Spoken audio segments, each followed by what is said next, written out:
Good morning students. पहले video में हम लोग ओसीडी के बारे में बात किए थे और उसमें मीनिंग, कंसेप्ट और उसके जितने डायमेंशंस हैं उसके बारे में हम लोगों ने डिस्कस किया था डिटेल में। आज हम लोग types of obsessive compulsive neurosis के बारे में डिस्कस करेंगे, जिसको कि मनोग्रस्तता बाध्यता कहा जाता है।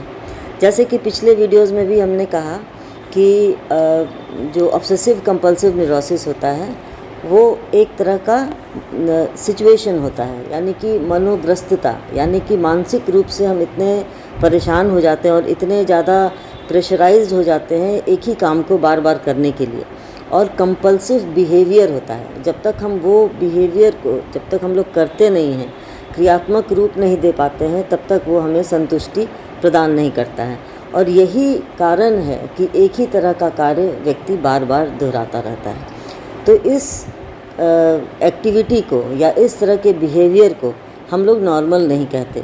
हालांकि जैसा कि हम लोगों ने डिफरेंस ऑफ नॉर्मल और एबनॉर्मल जब हम लोग डिस्कस कर रहे थे कि नॉर्मैलिटी और एबनॉर्मैलिटी के बीच क्या डिफरेंस होता है, दैट इज़ डिग्री ऑफ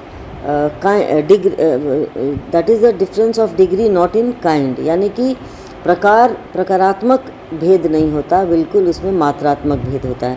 यानी कि कार्य वही होता है जो एक नॉर्मल इंसान करता है, परंतु जो ऑब्सेसिव कंपल्सिव न्यूरोसिस या फिर मेंटल पेशेंट्स जो होते हैं, जो मानसिक रूप से विकृत होते हैं, उन लोग उसी काम को दूसरे तरीके से करते हैं या बार बार करते हैं, दोहराते हैं।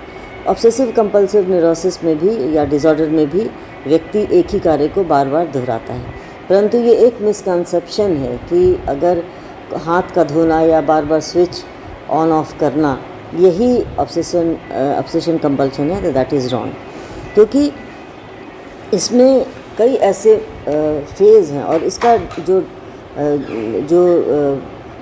इसका डायमेंशन है वो काफ़ी vast, it is very much beyond that. यानी कि अगर हम लोग ये कहते हैं कि किसी व्यक्ति को ऑब्सेसिव कंपल्सिव डिसऑर्डर है, तो वो उनका परसेप्शन या उनके और बिहेवियर उनमें कोई अंतर नहीं होता, बल्कि किसी खास प्रकार के उनके जो क्रियात्मक जो कार्य उन लोग करते हैं उसमें वो हम लोग डिफरेंस देखते हैं। तो इसको हम लोग टाइप्स ऑफ ओसीडी, यानी कि प्रकार, जो मनोग्रस्तता बाध्यता के कितने प्रकार होते हैं, इसके बारे में हम लोग जब डिस्कस करते हैं तो हम लोग ये देखेंगे कि इसमें मूलतः 5 तरह के ओसीडी होते हैं, जिसमें हम लोग एक ही तरह के कार्य करते हैं और अलग अलग तरीके से करते हैं, और किस कारण से, किस मोटिव से प्रेरित होकर करते हैं, इस बात की भी जानकारी इसमें हम लोग देखेंगे। तो आइए सबसे पहले देखते हैं इसमें 5 जो प्रकार हैं उसके बारे में हम लोग यहाँ पर बात करते हैं। सबसे पहला प्रकार है चेकिंग। चेकिंग यानी कि जो हम लोग बार बार चेक करते हैं किसी चीज़ों को। दूसरा है कंटैमिनेशन या मेंटल कंटैमिनेशन, यानी गंदगी, जो डर्ट जो महसूस होता है हम लोग। थर्ड है सिमेट्री एंड ऑर्डरिंग, यानी कि सिमेट्री यानी सिमेट्रिकल एक तरह का चीज़ बनाना या ऑर्डर में किसी चीज़ को करना। रूमिनेशन, इंट्रूसिव थॉट्स, यानी कि इंट्रूसिव थॉट्स यानी कि किसी तरह का आइडियाज़, किसी तरह का विचार जो बार बार कुरेदता है, मन को बार बार परेशान करता है, उस बात को हम ये कहते हैं। और फिर है होर्डिंग। होर्डिंग में क्या होता है कि it is included in the list above, जो कि हम लोग ये जो 5 लिस्ट बनाए हैं इसमें एक होर्डिंग का भी होता है। हालांकि होर्डिंग को हम लोग ये कह सकते हैं कि वो जो it is related to disorder sections of the website, यानी कि किसी भी चीज़ को हम लोग इसको सेपरेट वे में इसको हम लोग नहीं देख सकते हैं, ये उस तरह का होता है। तो अब ये there are indefinite types of OCD, जैसा कि हमने पहले भी बतलाया है कि बहुत तरीके, इतने प्रकार के ओसीडी होते हैं जिसके बारे में टाइप्स के अंतर्गत उसको इंक्लूड करना बहुत ही मुश्किल होता है। तो ये इसमें क्या क्या चीज़ बहुत इम्पॉर्टेंटली देखा जाता है। एक तो होता है फियर, यानी कि बहुत ज़्यादा डर। दूसरा होता है एंजाइटी, यानी कि किसी बात की चिंता होना। उसके बाद हम ये देखते हैं कि ये कई चीज़, ये अनवांटेड थॉट्स होते हैं। जितने भी थॉट्स होते हैं, जो इंट्रूसिव थॉट्स जो होते हैं हमारे मन में, वो अनवांटेड होते हैं। We know that whatever we are thinking is not correct, it is very wrong, मतलब कोई लॉजिकल नहीं है, ना ही रेलिवेंट है, but still we are pressurised. We यानी कि जो पेशेंट्स होते हैं वे लोग इस तरह के थॉट्स में बिल्कुल जकड़े हुए होते हैं, और जब वो थॉट्स को वापस वो क्रियान्वित करते हैं उस चीज़ को पूरा करने के लिए, तभी उसको मन को संतोष मिलता है। इसमें क्या होता है कि जैसे कि हम लोग ये कह सकते हैं, for example, if religion is important to someone, OCD fixates on unwanted intrusive thoughts around religion, perhaps making the sufferer believe their actions, thoughts will offend their God। यानी कि अगर हम ये काम नहीं करेंगे तो हमारे भगवान नाराज़ हो जाएंगे हमसे, इस तरह की बातें उनमें आती है। दूसरा एग्जाम्पल हम लोग ये दे सकते हैं कि if someone begins a new relationship, समझ लीजिए किसी का नया रिलेशनशिप बना, किसी की शादी हुई, किसी से दोस्ती हुई, जो भी है, तो OCD can make a person question that relationship, their feelings, their sexuality, resulting in almost constant rumination, perhaps with the sufferer worrying that they may be misleading their partner। ये चीज़ उनके मन में कभी कभी आ सकता है कि हम वो चीज़ से सफ़र कर रहे हैं कि हमारा जो पार्टनर है जिससे हम रिलेशनशिप बना रहे हैं वो हमको मिसलीड कर सकता है। तो ये सब जो सारी बातें होती हैं ये ऑब्सेशन कंपल्शन न्यूरोसिस में पाया जाता है।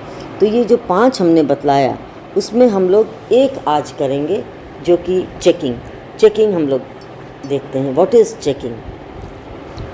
The need to check is the compulsion, यानी कि बार बार चेक करना किसी चीज़ को। ये कंपल्सिव थॉट्स हमारे मन में आते हैं और हम उसी के अकॉर्डिंगली बिहेव करते हैं। But the obsessive fear might be to prevent damage, fire, leaks और हार्म। ये कंपल्सिव थॉट्स हमारे अंदर क्यों आते हैं?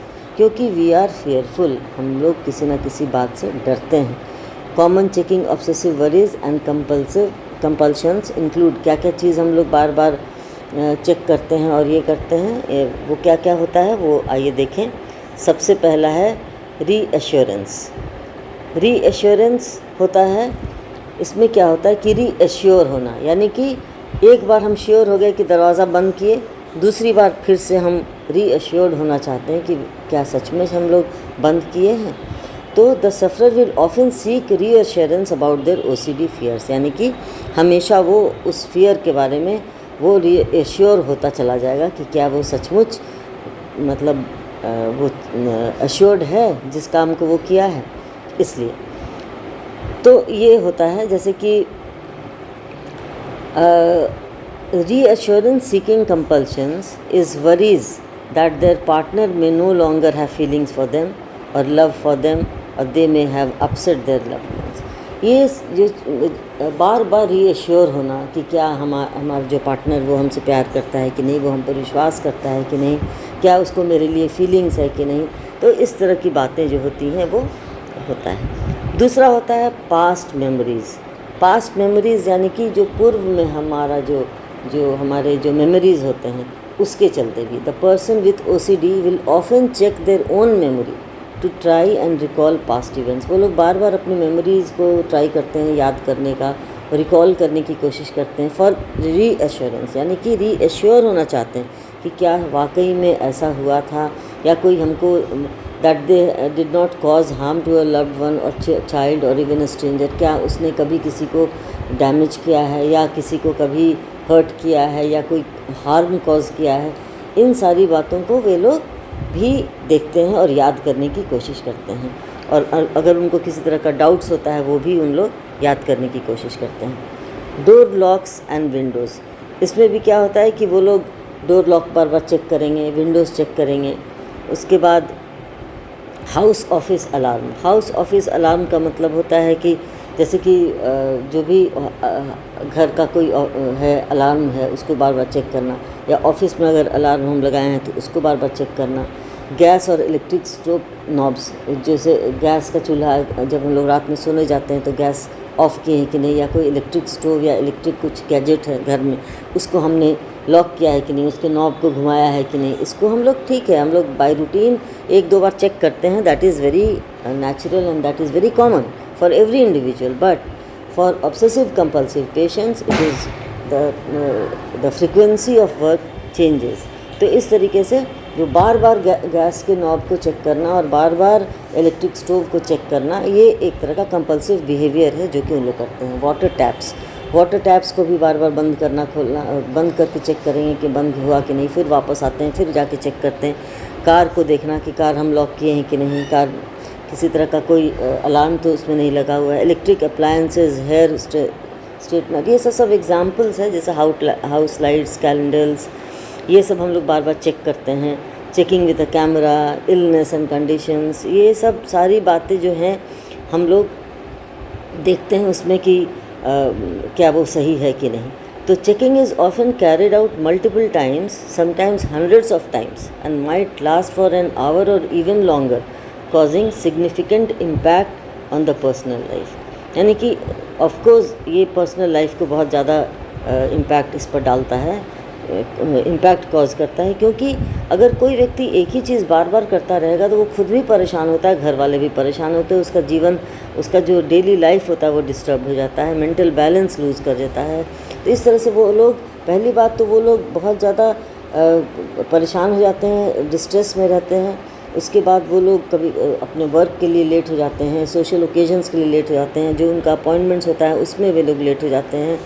और उन लोग जो कई बार ऐसा होता है कि उनका रिलेशनशिप, उनका जॉब भी इसके चलते वो लोग लूज़ कर जाते हैं।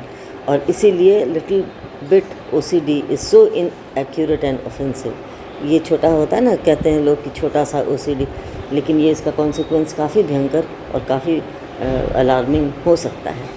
तो इस तरह का another consequence of checking compulsion is that they can often damage objects that are constantly being pulled and prodded or over tightened। तो इस तरीके से ये जो चेकिंग की बात हमने आपको बताई, वो चेकिंग ये पहला टाइप ऑफ OCD है जिसमें हम विभिन्न प्रकार के चेकिंग्स को, जैसे कि अभी आपको हमने बतलाया कि हर चीज़ को चेक करना, ड्राइविंग रूट को चेकिंग, कार चेकिंग को, अपने रीडिंग हैबिट्स को रीड किए, फिर उसके बाद उनको लगे कि हम इसको ठीक से नहीं रीड कर पाए हैं, इस तरीके से बार बार रीडिंग चेक करना, वाटर टैप्स, ये जनरल जो हम लोग का आम तौर पर जो हम लोग दैनिक जीवन में जो जीते हैं और जो कार्य करते हैं, उस तरह के दैनिक जीवन में इस तरह के लोग अपने कार्य को करते हैं। और तब उन लोग को ये महसूस होता है कि हम कितना समय अपना वेस्ट कर रहे हैं इसके ऊपर, और कितना ज़्यादा एनर्जी वेस्ट कर रहे हैं, और इसके चलते हमारा कितना लॉस हो रहा है। तो इसके चलते ये जो कंपल्सिव बिहेवियर है, it is really very alarming and it is very distressful. व्यक्ति इस स्थिति में जब रहता है तो काफ़ी डिस्ट्रेस में रहता है और बहुत ही चिंतित और एंजाइटी वाले सिचुएशन में वो ज़िंदा रहता है। तो इस तरीके से ये जो चेकिंग है, that is one of the types of OCD। और बाकी जो 4 हैं वो हम लोग एक एक करके सभी वीडियोस में करेंगे। तब तक के लिए आप सभी को thank you and goodbye. और इस वीडियो को आप लोग देखिएगा, और अगर पसंद आए तो इसको लाइक शेयर ज़रूर कीजिएगा, और इसमें कोशिश कीजिएगा कि इस तरह के इस चैप्टर को दूसरे अच्छे एबनॉर्मल साइकोलॉजी की बुक में आप पढ़ें, ताकि और ज़्यादा कंसेप्ट आपका क्लियर हो गया। तब तक के लिए thank you and good bye.